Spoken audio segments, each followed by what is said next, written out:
Alright guys, so for about a week now we have had an Epic Invasion event going on Marvel Future Revolution. But before I talk about it, I want to thank everybody that watched my past video, gave it a like. The solo step 5, it was not a world's first run, but I hope people still enjoyed it and found it entertaining. So about this current event, this is the first time we have had CP locked behind an event in this game.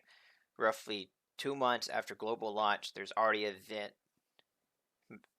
content that people cannot access, whether it's the soft launch server or the global launch servers. I've heard in some cases where global launch server people that have been playing every day cannot even access step 3. If I was personally one of those people that could not access half the content in the first event in the game, I would probably quit. Because it would seem like it's going to be a cascading effect. Event after event, I won't be able to do the highest content without possibly spending money. So I'll just quit. Why continue playing a game if I can't access the highest content, especially 2 months after the game is launched globally. So with that being said, CP is heavily factored behind RNG. Unlike the campaign, you need a squad rank, you just jump on another character, you can get that squad rank up. But CP is locked behind massive RNG, whether it's combining cores, getting costume pulls to crunch those costumes, the materials to get that 6-star. Same thing goes with mega cards and that 7 out of 7 specialization node that a lot of people tend to fail on. I've heard 5 straight fails on a 75% chance. That seems kind of fishy to me. I personally remember combining 27 cores when I was getting all my gear together, all my resources saved to get to that step 5 CP. I remember doing 27 4-star cores to get some 5-star cores. Every single one of them failed. I'm not the first person that's happened to. I've heard that happen to several other people. So I'll throw out examples. Say you have like 2 wells that spend 2,000 apiece on costume pulls, and then you have free-to-play players that spend the same amount of resources on costume pulls. Those 2 wells are going to have different results. One person is probably going to get better drops than the other one. Same thing goes to free-to-play. It looks like one person had more resources or spent more money, but in reality they spent the same amount of resources they had saved up and got different results. That is currently why we have a somewhat of a big CP gap, you could say, among free-to-play players. We have our highest free-to-play player that I think is pushing 1.2 million, and we have a lot of other free-to-play players that are stuck around 800k to 900k just because of bad RNG on costume pulls and Omega cards, and especially that core combining machine that tends to fail a lot. So what's happening on Omega Flight will happen on Global Launch Server. It's the same thing. We're just 2 months ahead of y'all.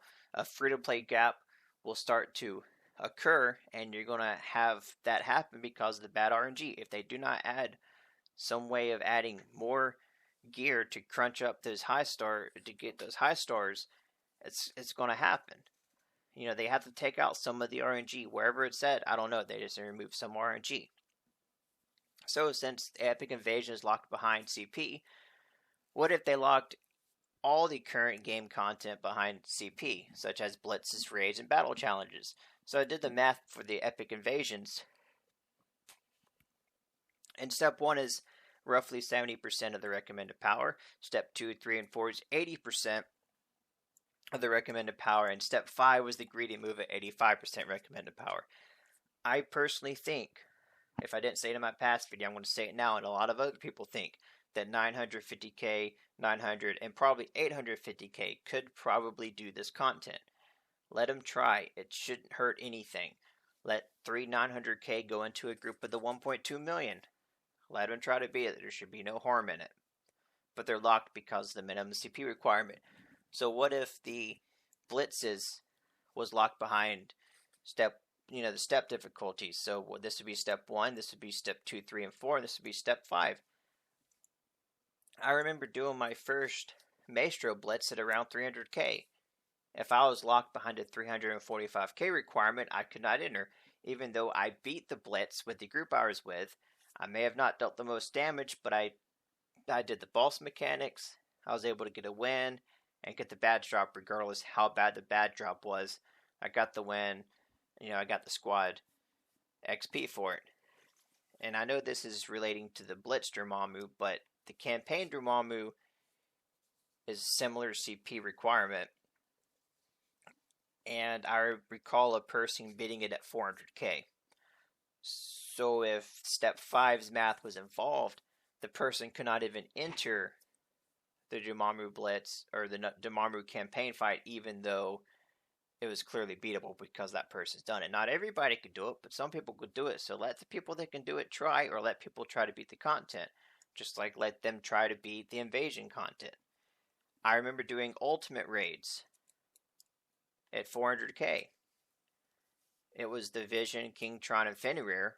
I believe that the Cole and Loki are a little bit more difficult, but I'm pretty sure someone on the soft launch server probably beat it at 400k. They probably didn't do the most damage, but they lived out the fight.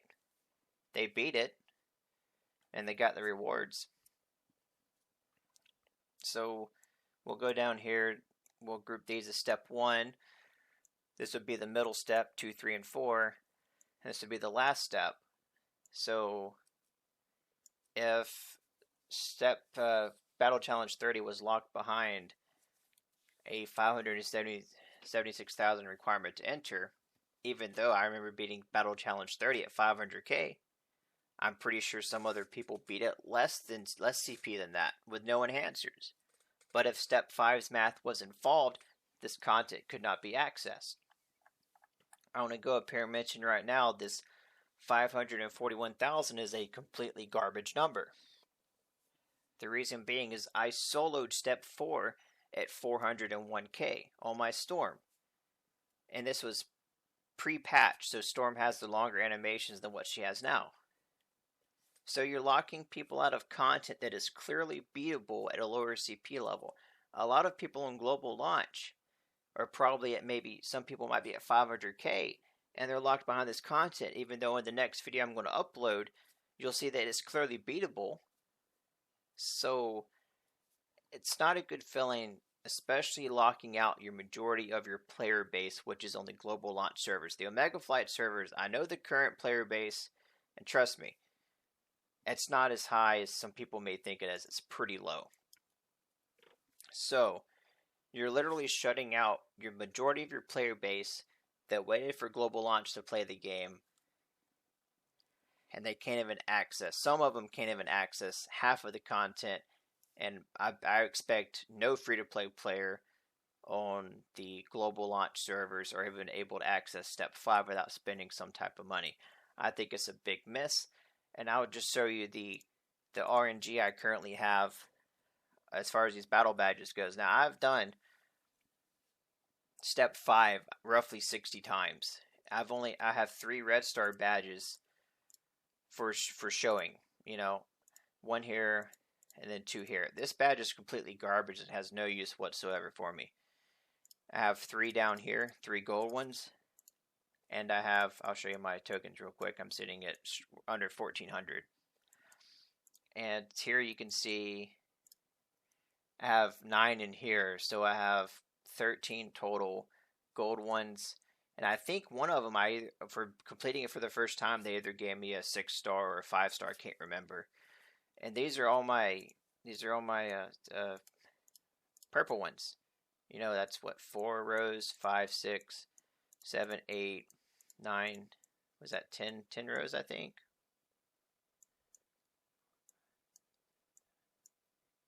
Yeah, so that's like 10 rows or whatever, right? So roughly 60 badges, and I recall dismantling some of them or whatever. And the badge drop rate's horrible. And that's going to lock me behind of not able to get higher CP. As well as other people locked behind the same badge problem. I've seen people stuck with this badge. Level 90 badge. It's a good badge, but I've seen people stuck with this same slot 6 badge.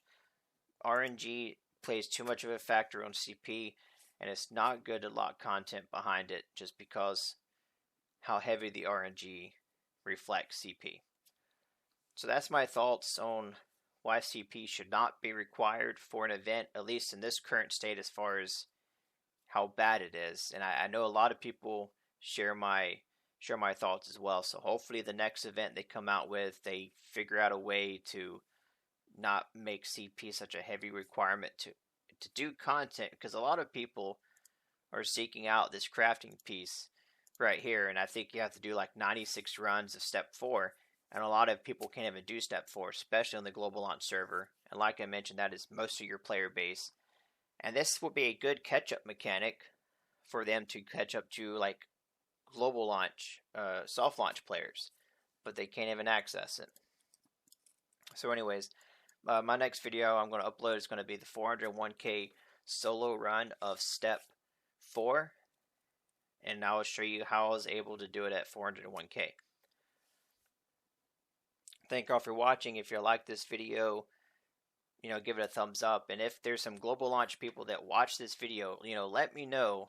I'm going to upload the chart, probably in the description. I'll let y'all be able to click on and look at it.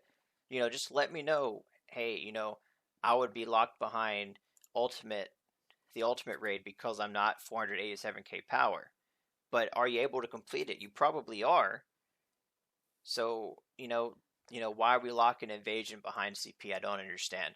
So I'm curious, if you're a global launch player, and you cannot access step 3, just like, let me know in the comments or whatever, to say, hey, I'm one of the guys that can't enter, because I've heard some people can't enter, step 3, and it's just a shame. This event was so much build up and so much hype, and it's just locked behind RNG if you think about it. So anyways, my next video I'm going to upload, it should be pretty soon, so y'all can see the 401k step 4 solo run. So thank y'all for watching, and have a great day.